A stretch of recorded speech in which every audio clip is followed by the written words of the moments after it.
चाचा चौधरी का तना होई मने वो तना मत करो। मैंने ये बोला दीपक भैया कि मैं खेसारी लाल का स्वागत आरा जिला में एक ही गाना से करूंगा, जो आरा जिला का धरती का शान है और इस मिट्टी में बात है, गर्मी है हमारे अंदर कि छछिए में 6 गोली ठोक देवेले, शासन पर शासन के रोक देवेले। इसका मतलब ये नहीं है कि हम हई करी लाभ, नहीं, कलाकारों में खेसारी लाल भी तो वैसा ही है ना कि अपने ही सिस्टम सरकार हवे राजा हो। ठीक है यार, कौन बैकअप था खेसारी लाल का? के बैकअप रहे? आज मैं लोग खेसारी खेसारी खेसारी 2006 में हम दोनों मित्र थे।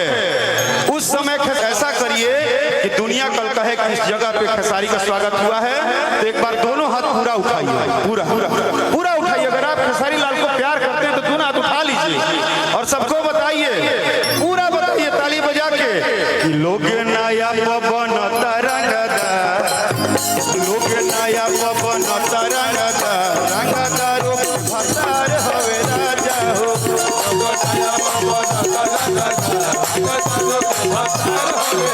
लोग नया पवन तरंगदार, रंगदारो के भतार हवे राजा हो।